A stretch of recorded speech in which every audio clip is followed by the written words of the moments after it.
Mbah, saya ini orangnya kecil hati, jadi suka merasa kecil hati dalam banyak hal gitu. Dan gimana caranya menghilangkan perasaan kecil hati itu? Sama dengan saya itu juga kecil hati aslinya. Dalam hal apa?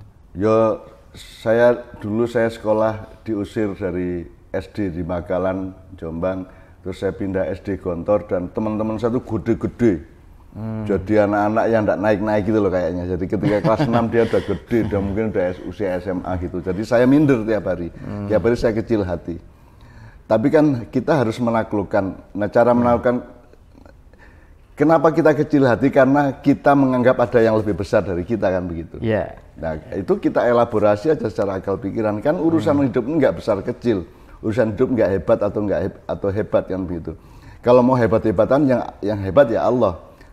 Kalau saya bersama Allah, maka tidak ada yang hebat yang lainnya, kan begitu. Jadi kecil hati itu sangat biasa terjadi pada manusia yang punya konsep mengenai besar kecil, tinggi rendah, baik buruk, benar salah dan seterusnya, sehingga ketika dia merasa kecil hati itu karena sesungguhnya itu kesimpulan dari elaborasi berpikirnya dan perasaan hatinya, menemukan dirinya di tempat tertentu terus melihat kebesaran di luar dirinya, maka dia kecil, merasa kecil. Menurut saya kecil hati itu bagus. Daripada sombong, daripada GR, daripada petita-petiti, kan gitu kan. Daripada adigang, adigung, adiguno, kan mending kecil hati. Saya selalu kecil hati sebenarnya. Nah, kecil hati itu saya pakai sebagai landasan untuk menemukan hal-hal yang benar, hal-hal yang baik yang bisa saya lakukan sehingga saya terkamuflase. Saya sudah nggak urusan sama kecil hati, minder atau tidak, GR atau tidak. Urusan saya adalah objektif apa yang saya lakukan. Kalau saya kerja keras, saya memproduksi sesuatu yang baik, saya bermanfaat, maka yang namanya kecil hati atau besar hati itu efek, kan gitu. Itu prosesnya memakan waktu yang lama atau bagaimana cara mungkin yang sebenarnya itu kalau psikologis asal Anda cuek aja, yang penting Anda kerja keras, hidup sungguhan, jujur, sregep, tertib, ubet gitu ya sudah, sehingga Anda sibuk dengan itu sehingga Anda enggak ngedeni wong tapi juga tidak merasa kecil, tidak membesari orang tapi juga tidak merasa dibesari orang gitu loh. Karena enggak sempat kita mikir itu. Jadi makanya saya kan sering bilang sama anak-anak di Kadipiro bahwa nomor 1 itu rajin. Karena kalau saya pribadi malas itu dosa, karena malas itu adalah cara memperlakukan waktu dan peluang dari Allah yang tidak benar. Jadi orang yang malas itu orang yang tidak bersyukur. Jadi itu menurut saya dosa.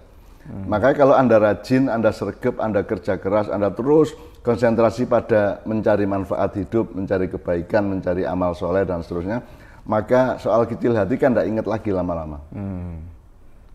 Bergeser ke yang lebih ya pokok. Itu bisa diterapkan di berbagai macam hal. Misalnya saya dulu ngaji ya, saya qori ya.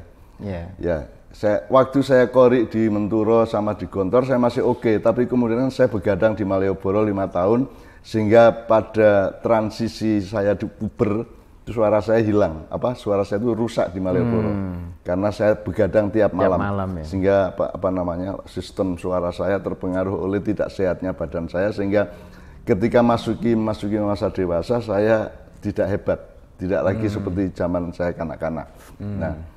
Nah, tetapi gini Mas Helmi, ini urusannya sama kecil hati tadi ya. Loh, itu kan kayak makanan. Kalau sambelnya kurang bagus ya unsur lain dibagusin. Kalau saya ngajinya enggak bagus, suaranya kurang memenuhi syarat, ya kalau gitu kefasihannya atau keikhlasannya atau dinamikanya atau kejutan-kejutannya yang kita andalkan. Jadi Anda kecil hati, Anda harus menemukan apa yang tidak bisa diandalkan dari diri Anda, maka galilah di dalam dirimu apa yang bisa diandalkan yang akan menutupi kecil hati Anda itu. Qiraah, baca puisi atau nyanyi atau apa kan buruk, jelek, suara saya jelek. Ya, tapi saya tutupi dengan kemungkinan lain, dengan potensi-potensi yang lain. Sehingga orang ndak ingat bahwa suara jelek. Gitu loh. Misalnya ono kowe dadi cah lanang nang cah wedok, kowe ora pati ganteng ning apik kelakuanmu, penuh perhatian, sehingga perempuan itu lama-lama lupa bahwa kowe iki orang ganteng. Karena yang gandeng adalah perilakumu dan akhlakmu. Kan bisa juga. Itu maksud saya. Itu ya. Jadi situasi merasa kecil hatinya itu sebenarnya bisa disiasai untuk menjadi sesuatu yang dia menemukan potensi yang lain. Saya ingatkan kecil hati lebih baik daripada sombong toh. Iya. Tetap lebih baik. Jadi, saya juga berangkat dari kecil hati kok. Makanya saya misalnya teman saya gede-gede di SD dulu. Tapi saya mencoba menggali fadilah dari Allah di dalam diri saya. Misalnya saya pintar sepak bola, saya pintar kasti, saya loncat tinggi juga oke, olahraga saya oke, maka saya memperjuangkan keunggulan di bidang yang lain. Sebab kalau gede-gedean awak kalah aku kan gitu. Maka saya jadi gini loh, orang besar itu kan tidak lincah, meskipun kuat. Tapi kalau orang kecil itu tidak kuat tapi dia lincah. Nah orang yang merasa kecil, pakailah kelincahan untuk supaya tidak tertindas oleh kebesaran orang lain kan gitu. Jadi tidak hanya kecil hati yang Anda punya dalam tanda petik, tapi punya yang lain, punya potensi kondisi yang merangsang lebih punya keunggulan dalam tanda petik juga. Saya dulu kan utusan kabupaten untuk PON Jawa Timur dulu waktu SD. Kasti sama sepak bola. Kasti dan sepak bola. Iya. Ya. Jadi saya kecil waktu SD itu kecil, pendek gitu. Musuh-musuh saya dulu dari kecamatan Selaung itu Ponorogo jauh ke selatan ke pantai itu gede-gede musuhnya itu. Gede-gede tapi apa keunggulan kecil terhadap besar? Karena yang ada bukan hanya keunggulan besar terhadap kecil gitu. Kecil juga unggul, iya. Kecil itu juga bisa punya keunggulan. Jadi Anda jangan terjebak, Anda harus lebih cerdas untuk menemukan fadilah-fadilah dan peluang-peluang dimensi-dimensi lain. Kira-kira gitu, Mas. Oke. Terima kasih Mbak Nun dan Mas Fikri, jawaban Mbak Nun cukup jelas. Jadi bukan menghilangkan, tetapi Anda mengatasi, mengolah menjadi sesuatu yang menemukan yang lain yang bisa membuat Anda tidak hanya sibuk dengan perasaan kecil hati itu.